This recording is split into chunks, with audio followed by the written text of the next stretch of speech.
नमस्कार, उत्तराखंड के बुलेटिन में आप सभी का स्वागत है। मैं हूं आपके साथ यशी शुक्ला। रुक करेंगे खबरों का, लेकिन उससे पहले एक नजर सुर्खियों पर। देश भर में मनाई जा रही मौनी अमावस्या। हरिद्वार में श्रद्धालुओं ने मां गंगा में लगाई आस्था की डुबकी। गंगा घाटों में उमड़ा भक्तों का जन सैलाब। चमोली आपदा में 2000 करोड़ रुपए के नुकसान का अंदेशा। 200 करोड़ के ऋषि गंगा पावर प्रोजेक्ट का भी हुआ नुकसान। सीएम ने मसूरी क्षेत्र की जनता को दी गई योजनाओं की सौगात, कहा विकास के लिए समर्पित है सरकार। 596 हाटिया क्षेत्र में होगा कुंभ। 8 किलोमीटर के दायरे में बनेगी पार्किंग। कुंभ प्रशासन और पुलिस तैयारियों में जुटा। कुंभ और उत्तराखंड सरकार ने जारी की गाइडलाइन। भजन भंडारे पर रोक। बिना स्याही के निशान के नहीं मिलेगी एंट्री। माघ पूर्णिमा पर 27 फरवरी से शुरू होगा कुंभ। कांग्रेस में हरीश रावत को सीएम फेस बनाने की मांग फिर तेज। मामले में हाईकमान ने साधी चुप्पी। पूर्व कैबिनेट मंत्री महेंद्र सिंह मारा ने की हाईकमान से मांग। आप देख रहे हैं के न्यूज, खबरों का सारथी। और अब बढ़ेंगे खबरों में। मौली जिले में आई आपदा में प्रदेश को करीब 2000 करोड़ का नुकसान पहुंचने का अंदेशा है। इसमें 13 मेगावाट के ऋषि गंगा पावर प्रोजेक्ट के तबाह होने से करीब 200 करोड़ का नुकसान शामिल है। नुकसान का सही अंदाजा लगाने का काम रेस्क्यू ऑपरेशन पूरा होने के बाद आपदा प्रबंधन विभाग करेगा। भारत चीन सीमा से सटे चमोली जिले के रैणी गांव के समीप को ग्लेशियर टूटने से ऋषि गंगा और धौरी गंगा में उफान आ गया था। मलबे के साथ बड़े जलस्तर ने 13 मेगावाट की ऋषि गंगा पावर प्रोजेक्ट को पूरी तरह से तबाह कर दिया था। एनटीपीसी के 520 मेगावाट के तपोवन विष्णुगाड़ हाइड्रो प्रोजेक्ट का बैराज, विश्राम गृह और आवासीय भवन क्षतिग्रस्त हुए। हालांकि प्रोजेक्ट के पावर हाउस को नुकसान नहीं पहुंचा। इसके अतिरिक्त इस आपदा में भारत चीन सीमा के गांवों को जोड़ने वाले जोशीमठ मालारी हाईवे पर रैणी स्थित पुल समेत कुल 5 पुल टूट गए हैं। 2 गांव मुराडा व पेंग में लगभग 3 किलोमीटर की 11 केवीए लाइन क्षतिग्रस्त हुई है। बिजली के पोल, उनके स्ट्रक्चर, ट्रांसफार्मर भी क्षतिग्रस्त हुए हैं। 11 गांवों के लिए पेयजल लाइन को भी नुकसान पहुंचा है।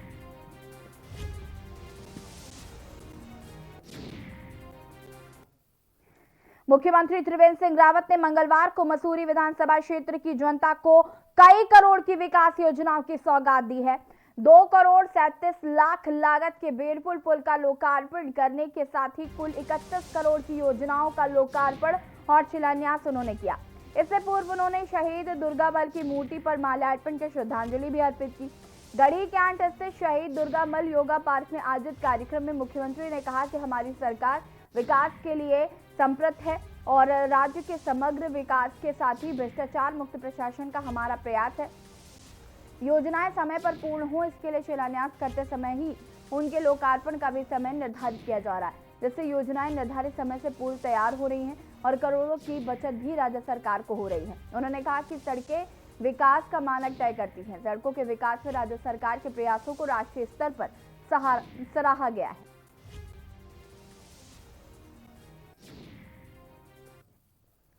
उत्तराखंड के तराई इलाकों में अब किसान आंदोलन ने नई शक्ल अख्तियार करनी शुरू कर दी है। यहां गांवों में किसान विरोधी कानून का समर्थन करने वाले नेताओं का गांवों में घुसने का कानून का विरोध करने वाले किसानों ने बाकायदा बैनर और पोस्टर लगाकर कड़ा विरोध दर्ज कर दिया है। फ्लैक्सों का साफ साफ लिखवा दिया गया है कि किसान विरोधी नेताओं का गांव में आना सख्त मना है। ग्रामीणों का साफ तौर पर कहना है कि हमारे बघेला बाला गांव में भाजपा नेता या कार्यकर्ता को गांव में घुसने नहीं दिया जाएगा।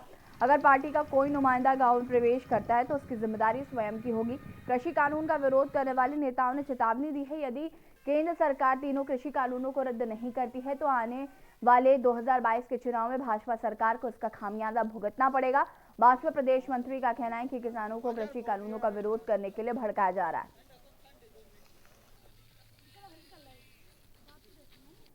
देखिए, ये किसान आंदोलन दिल्ली में आज 70 दिनों से ज़्यादा समय से चल रहा है और किसानों में एक भ्रम की स्थिति बनी हुई है, जिसे हमारे माननीय प्रधानमंत्री जी ने भी अपने वक्तव्य में बहुत कुछ स्पष्ट किया है और जो उनकी मांगे हैं, जो जेन्युइन मांगे हैं, उन पे उन्हें हामी भी करी है।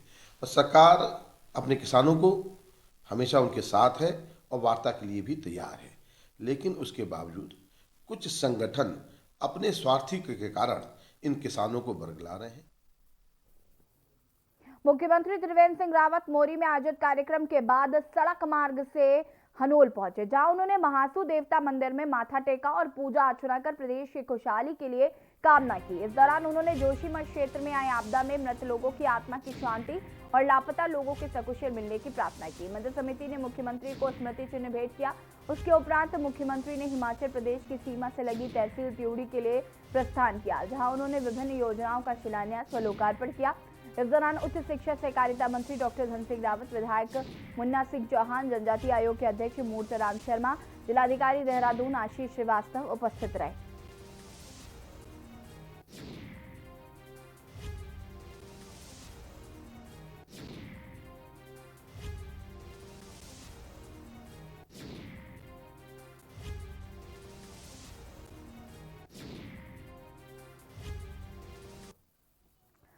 और खबर कोटद्वार से है, जहां पर नगर निगम क्षेत्र के लकड़ी पड़ाव में नगर निगम की 62 बीघा जमीन पर हो रहे अवैध अतिक्रमण का संज्ञान लेते हुए नगर आयुक्त के आदेश पर अवैध अतिक्रमण पर जेसीबी चलाया गया, जिससे लोगों में हड़कंप मच गया है। आपको बता दें कि लकड़ी पड़ाव में नगर निगम की 62 बीघा भूमि पड़ी है, जिस पर वहां के लोगों ने कई सालों से अवैध अतिक्रमण कर रखा है। एक आदमी द्वारा वहां नवनिर्माण कार्य कराया गया, जिसका निगम को पता चला। निगम की भूमि पर अवैध कब्जा का टीन सेट तैयार किया जा रहा है, तो तुरंत मामले का संज्ञान लेते हुए नगर निगम ने पुलिस टीम के साथ अवैध अतिक्रमण पर जेसीबी चलवा दी। चयनित किया गया था, उसमें से हमें ना तो नोटिस दिया गया है और ना हमें बताया गया है कि जी आपका बिना मालिक के बिना कुछ के इसमें घुसे हैं अंदर, बिना नोटिस दिए तोड़ा। और इसमें तो कई हैं यहाँ पे लीज, इसमें तो कई सारे हैं यहाँ पे मकान से लेके यहाँ तक 62 बीघा में। हमें क्यों चुना गया इसमें?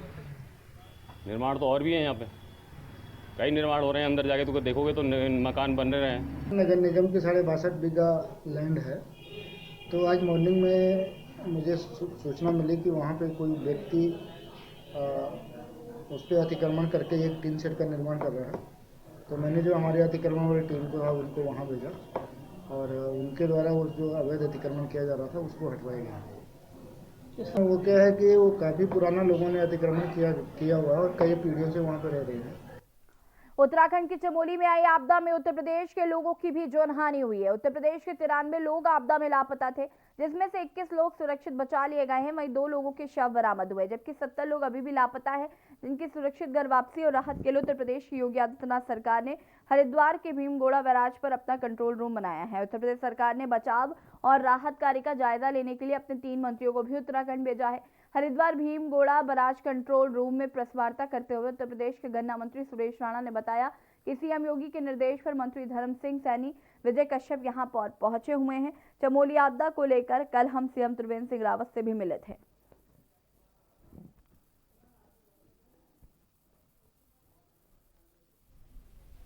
मैं उत्तर प्रदेश के आदित्यनाथ जी के निर्देश पर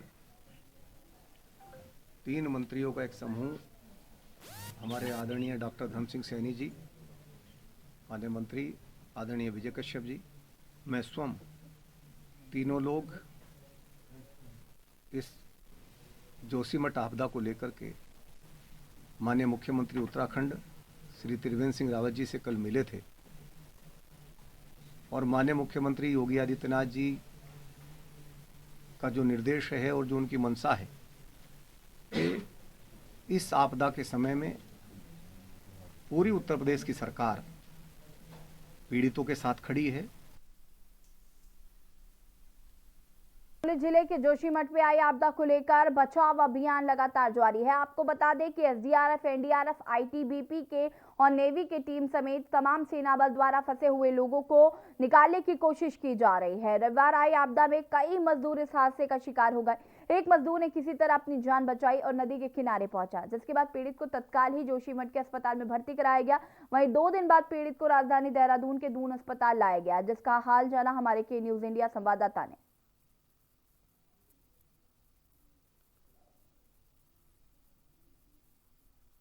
जब चमोली जिले के जोशीमठ में आई आपदा के बाद से तमाम सेना बल द्वारा रेस्क्यू अभियान लगातार जारी है। जिस दिन ये आपदा आई उस दिन खुद एक वहां पर जो मजदूर काम कर रहे थे, जहां फैक्ट्री में जो काम कर रहे थे, उन्होंने किसी तरह एक मजदूर ने अपने आप को वहां से निकाला, जिसके बाद उनको 2 दिन बाद दून अस्पताल में भर्ती कराया गया। इस वक्त हमारे साथ मौजूद है, उनसे बात करेंगे। क्या नाम है आपका? विक्रम सिंह चौहान। विक्रम जी, कैसे आपको जब ये पता चला, जिस टाइम ये आपदा आई, कितनी देर बाद आपको पता चला और कैसे आपने अपने आप को निकाला वहां से? मेरे को खुद पता नहीं लगा, मैं मशीन चला रहा था।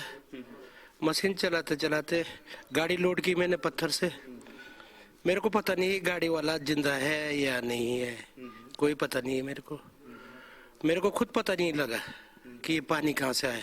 मेरे को ऐसा लगा कि प्रलय हो गया। मैं पानी के अंदर काफी देर रहा, 15-20 मिनट में पानी के अंदर रहा, फिर पानी के ऊपर आ गया। मैं जो ही मैं पानी के ऊपर आया तो देखा इधर उधर लोग दिखाई दे रहे थे मेरे को। फिर मैंने काफी संघर्ष किया, अपनी माँ इष्ट का नाम लिया, फिर मैं घूम करके किसी किनारे आ गया। वहाँ पे एक पेड़ था, उसको पकड़ा, उसके जरिए मैं ऊपर आया। थोड़ी देर मैंने वहाँ पे रिलैक्स किया। उसके बाद वहाँ पे गर्म पानी है, गर्म पानी के नीचे रहा मैं। उसके बाद कुछ होश आया मेरा, वहाँ से आधा किलोमीटर आया मैं। तो तमाम सेना बल द्वारा रेस्क्यू अभियान लगातार चलाया जा रहा है। 32 लोगों की अब तक शव बरामद हो चुके हैं, 8 लोगों की उसमें शनाख्त भी हो चुकी है, 24 लोग अभी भी शनाख्त होनी उनकी बाकी है। लेकिन इस जानकारी जो अब तक हमें मिल पा रही है, 197 लोग अभी भी मिसिंग है। SDRF, NDRF, ITBP और जो DRF, DRDO की टीम लगातार जारी है और जो बाकी शेष टीम है उनको भी अलर्ट रहने के निर्देश दे दिए गए हैं। वीडियो जर्नलिस्ट लईक अहमद के साथ मैं अशोक कुमार, के न्यूज इंडिया, देहरादून। और खबर अब देहरादून से है, जहां पर कांग्रेस भवन में NSUI राष्ट्रीय सचिव सतवीर चौधरी ने पत्रकारों को संबोधित करते हुए कहा कि NSUI पूरे देश भर में चल रहे कैंपेन कार्यक्रम नौकरी दो या डिग्री वापस लो को उत्तराखंड में लॉन्च कर रही है। उन्होंने कहा कि सरकार की गलत नीतियों की वजह से बेरोजगारी आज सबसे ज्यादा है, जिससे छात्र फोर्स हो चुके हैं कि उनकी जो डिग्री है वो किसी काम की ही नहीं है। उन्होंने कहा कि छात्र विभिन्न राज्यों से अपनी डिग्री प्रधानमंत्री को मेल करेंगे। उन चिट्ठियों को देखकर प्रधानमंत्री को यह एहसास होगा कि उनके देश का जो भविष्य है, उनके पास डिग्रियां पड़ी हैं, लेकिन उन्हें रोजगार और नौकरी देने के लिए सरकार असफल है।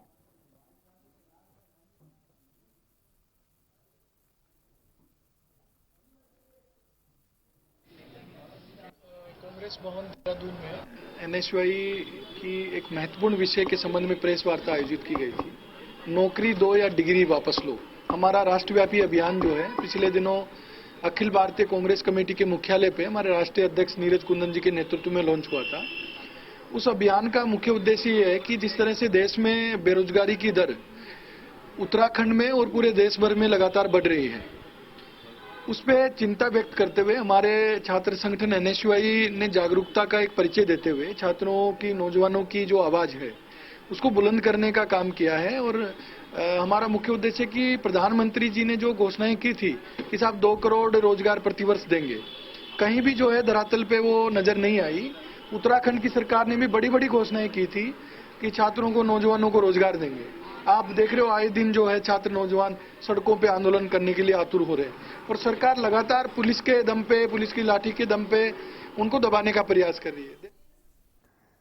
सीमांत क्षेत्र खटीमा में कोरोना काल में स्थानीय पत्रकारों द्वारा अग्रिम पंक्ति में कार्य को लेकर उधम सिंह नगर के पुलिस अधीक्षक व स्थानीय प्रशासन समेत विधायक द्वारा एक निजी होटल में सम्मान समारोह का आयोजन किया गया, जिसमें क्षेत्र के सभी पत्रकारों को प्रशस्ति पत्र देकर सम्मानित किया गया। आयोजन में मुख्य अतिथि पुलिस अधीक्षक व स्थानीय विधायक ने बताया कि कोरोना काल में सबसे आगे रहकर महत्वपूर्ण भूमिका निभाने का कार्य पत्रकारों का सराहनीय है और आगे भी इसी तरह से सकारात्मक सोच के साथ देश का चौथा स्तंभ योद्धा के रूप में काम करता रहेगा।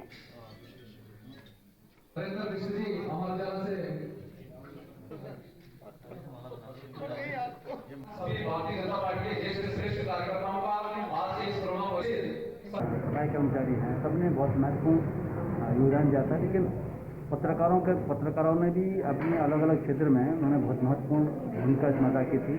लोगों को जागरूक करने में, क्या करना है क्या नहीं करने के संबंध में आज़ादी जो है, और लोगों को कोरोना काल में जो व्यवसाय थी उस समय प्रशासन के बारे में अवगत कराते हुए अपने एक व्यवस्था को चाक चौबंद करने में बहुत महत्वपूर्ण भूमिका अदा की थी। में जिस प्रकार से हमारे पत्रकार बंधुओं ने आगे बढ़ चढ़कर इस क्षेत्र में जिम्मेदार नागरिक के नाते, जिम्मेदार पत्रकार के नाते लोगों के बीच में समन्वय करने का काम और हर प्रकार से अपडेट देने का काम जो किया, अपनी जान को जोखिम में डालकर आगे बढ़े, तो एक छोटा सा, क्योंकि मैं इस क्षेत्र का प्रतिनिधि हूँ, जनसेवक हूँ, तो मुझे ऐसा लगता था कि बहुत दिनों से, चूँकि जो लोग कोरोना के काल में मेरे खटीमा क्षेत्र में काम कर रहे हैं, उन सबका सम्मान करूं, तो आज वो मौका बहुत विलम्ब से आया, लेकिन वो मौका आया। मैं बड़ा गौरवान्वित अपने आप को महसूस कर रहा हूँ उन सब लोगों को सम्मानित करके। और यहाँ पर वक्त हो गया छोटे से ब्रेक का, जल्द हाजिर होंगे।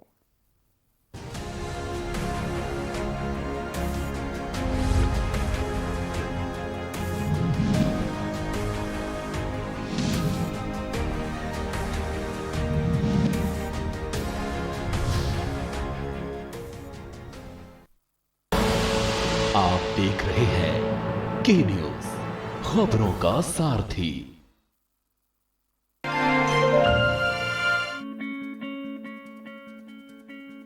उत्तर प्रदेश के अन्नदाता किसान और सरकार आज हाथ में हाथ मिलाकर उत्तर प्रदेश में समृद्धि की नींव रख रहे हैं। किसानों की आमदनी बढ़ाने से लेकर उनके आत्मसम्मान की रक्षा के लिए सरकार बड़े कदम उठा रही है। योगी सरकार के आने से हमें सिंचाई की काफ़ी अच्छी सुविधा उपलब्ध हुई है और पहले के मुकाबले अब हमारा जो गेहूं है काफ़ी अच्छा हो रहा है। उत्तर प्रदेश ने 86 लाख किसानों के 36,000 करोड़ रुपए के ऋण माफ किए हैं और प्रदेश भर के 2 करोड़ 13 लाख किसान प्रधानमंत्री किसान सम्मान निधि से लाभान्वित हुए हैं। ये बताते हुए प्रसन्नता है, प्रदेश के अंदर 2 करोड़ 35 लाख किसान प्रधानमंत्री किसान सम्मान निधि से लाभान्वित हो रहे हैं। लोगों की सुविधा के लिए चीनी मिलों में सल्फरलेस प्लांट की स्थापना हुई है। विभिन्न योजनाओं के तहत किसानों को 2,53,000 करोड़ रुपए का भुगतान किया गया है। न्यूनतम समर्थन मूल्य को और सशक्त करते हुए रिकॉर्ड 64,000 करोड़ रुपए की सरकारी खरीद की गई है तथा प्रदेश के गन्ना किसानों का भुगतान हो चुका है। किसानों की सुगमता हेतु उत्तर प्रदेश में मंडियों का विकास किया जा रहा है। प्रदेश की 27 मंडियों को आधुनिक किसान मंडी के रूप में विकसित किया गया है। मुख्यमंत्री योगी आदित्यनाथ के कार्यों से किसानों का जीवन खुशियों के प्रकाश से रोशन हो रहा है।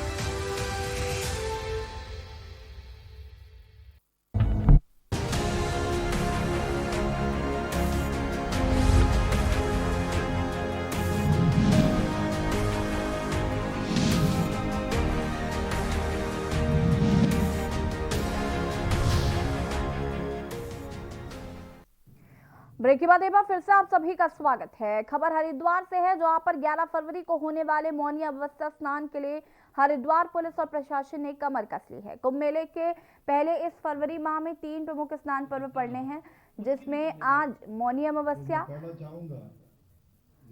16 फरवरी को बसंत पंचमी और 27 फरवरी को माघ पूर्णिमा का स्नान होना है। 11 फरवरी को पड़ने वाले मौनी अमावस्या स्नान के लिए आज यहां के भल्ला कॉलेज स्टेडियम में सभी पुलिस अधिकारियों, कर्मचारियों और सुरक्षा में लगे अर्धसैनिक बलों को ब्रीफ किया गया। और इस मौके पर कुंभ मेला आईजी संजय गुंजाल के अलावा हरिद्वार के डीएम, एसएसपी, कुंभ एसएसपी जन्मेजय खंडूरी समेत बड़ी संख्या में अधिकारी शामिल हुए। कुंभ मेले के पहले पड़ने वाले इन सभी स्नान पर्व पर हरिद्वार में कोविड-19 रिपोर्ट लाना अनिवार्य नहीं होगा। यहाँ पर मिसिंग चाइल्ड लेबर, चाइल्ड करेंगे कि ये सारी चीजें यहाँ पर न हो और इसके लिए हम हेल्पलाइन नंबर वगैरह, जिसमें कि हरिद्वार में काफ़ी बड़ी संख्या में लोग स्नान के लिए आते हैं, तो उसकी सुरक्षा व्यवस्था के संबंध में ब्रीफिंग किया गया। और इसमें जो राज्य के विभिन्न कोने से हमारे पुलिसकर्मी ड्यूटी पे आए हैं और विशेषकर जो गवर्नमेंट ऑफ इंडिया की तरफ से सेंट्रल पैरामिलिट्री फोर्सेज आई है, उनकी ब्रीफिंग थी। और साथ में जितने भी मजिस्ट्रेट है और जो स्वयंसेवी संस्था है, उनको भी इसमें शामिल किया गया है, ताकि धीरे धीरे पब्लिक पार्टिसिपेशन स्नान के सकुशल संपन्न कराने में लिया जा सके। और अब खबर हरिद्वार से है, जहां पर कुंभ मेले को लेकर राज्य सरकार की जारी की गई एसओपी के लागू होने को लेकर भ्रम की स्थिति बनी हुई है। इसको लेकर गंगा सभा हरिद्वार में प्रेस वार्ता करके स्थिति को स्पष्ट करने की कोशिश की गई।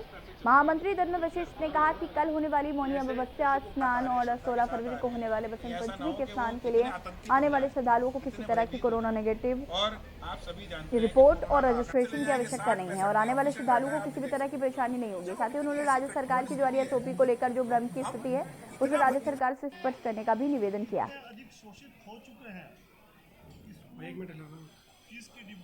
मैं जितने भी आपके चैनल के माध्यम से जितने भी श्रद्धालु इसको देख रहे हैं, मैं सभी को आमंत्रित करता हूं कि वो निर्भीक होकर बिना किसी संशय के जो आना चाहते हैं वो स्नान के लिए हरिद्वार में आए। कोई सी समस्या, व्यवस्था से संबंधित किसी समस्या का उन्हें सामना नहीं करना पड़ेगा। मकर संक्रांति का स्नान भी पुलिस प्रशासन, जिला प्रशासन, मेला प्रशासन द्वारा बड़े सुव्यवस्थित तरीके से बिना किसी रोक टोक के कराया गया और मुझे पूरा विश्वास है कि कल 11 तारीख और 16 तारीख का स्नान भी प्रशासन के द्वारा उसी सुव्यवस्थित तरीके से कराया जाएगा और अधिक से अधिक संख्या में लोग हर की पौड़ी ब्रह्मकुंड पर डुबकी लगा सकेंगे। रुद्रपुर के रामपुरा में रास्ते में नाबालिग संग छेड़छाड़ और घर में घुसकर अभद्रता करने के मामले में पुलिस ने पॉस्को एक्ट में नामजद फरार आरोपी को गिरफ्तार कर जेल भेज दिया है। आपको बता दें कि 7 जनवरी को नाबालिग अपने चाचा के साथ बाजार से घर लौट रही थी, तभी आरोपी शिवम उर्फ बाली द्वारा उसकी नाबालिग बेटी के साथ छेड़छाड़ कर अभद्रता की गई। शोर होता देख आसपास के लोग भी इकट्ठा हो गए, जिसके बाद मां की तहरीर पर कोतवाली पुलिस ने पॉस्को एक्ट के तहत मुकदमा दर्ज कर लिया। रुद्रपुर सीओ सिटी अमित कुमार ने बताया कि नाबालिग से छेड़छाड़ के मामले में एक युवक के खिलाफ मुकदमा दर्ज किया गया था, जिसको देर शाम गिरफ्तार कर कोर्ट में पेश कर जेल भेज दिया गया।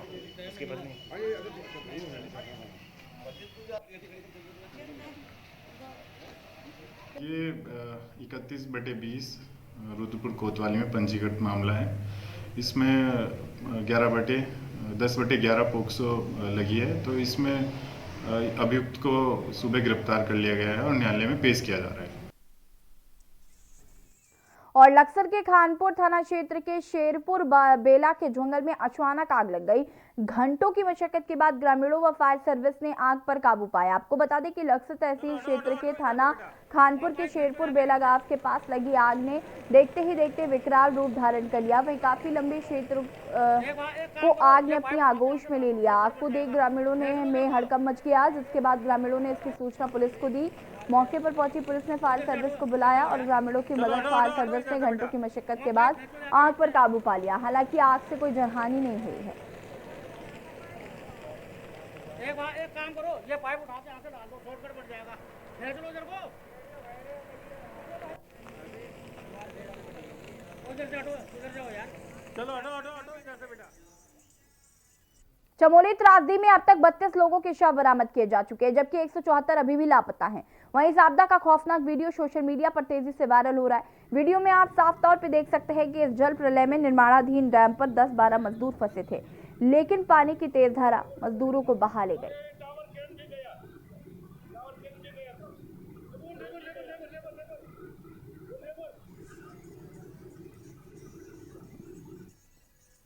लक्सर में लॉकडाउन के बाद शुरू हुई परीक्षा को लेकर जहां शिक्षा संस्थाओं में अब परीक्षाएं शुरू हो गई हैं, जिसको लेकर उपजिलाधिकारी सुरेंद्र सिंह नेगी ने आकस्मिक निरीक्षण किया और लक्सर के सुल्तानपुर के एक निजी संस्था पर हो रही परीक्षा को लेकर चेकिंग अभियान चलाया गया।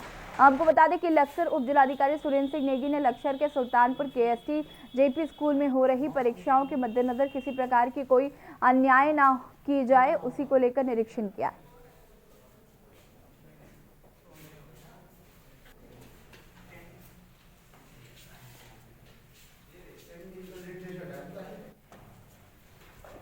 IOS का जो है परीक्षा केंद्र है और उसमें अभी जो है सायंकालीन सत्र में मेरे द्वारा औचक निरीक्षण किया गया कि परीक्षाएं किस प्रकार से संचालित हो रही हैं।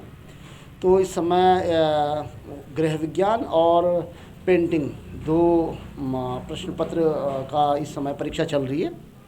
परीक्षाएं विधिवत जो है चल रही हैं और उनका निरीक्षण किया गया, किसी प्रकार की अनियमितता नहीं पाई गई। खबर नैनीताल से है, जहां पर उत्तराखंड सरकार ने पुलिस कप्तानों के बाद 5 जिलाधिकारियों की तबादले की है और इस कड़ी में पौड़ी के जिलाधिकारी धीरज गर्ब्याल को नैनीताल की जिम्मेदारी सौंपी गई है। वहीं कलेक्ट्रेट सभागार में धीरज गर्ब्याल ने मीडिया से बात करते हुए कहा कि उनकी प्राथमिकता में नैनीताल, बरेली, हल्द्वानी, कालाडूंगी, के मुखारी में फ्लाईओवर का जल्द से जल्द बनाने के दिशा निर्देश पे काम किया जाएगा ताकि हल्द्वानी में लगने वाले जाम से निजात मिल सके।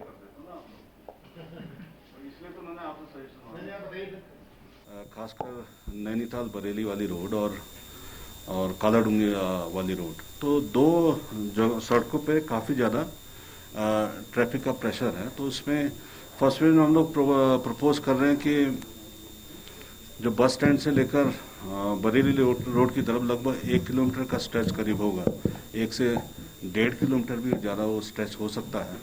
उस पर हम लोग फ्लाईओवर प्रपोज करें ताकि जितने भी गाड़ियां हैं या जो भी बसेज हैं या वो चीज़ें उस फ्लाईओवर के माध्यम से आगे को बढ़ें और आबादी रूप से आपका ट्रैफिक चलता रहे। उत्तराखंड की बुलेटिन में फिलहाल इतना ही। देखते रहिए के न्यूज़ इंडिया। नमस्कार।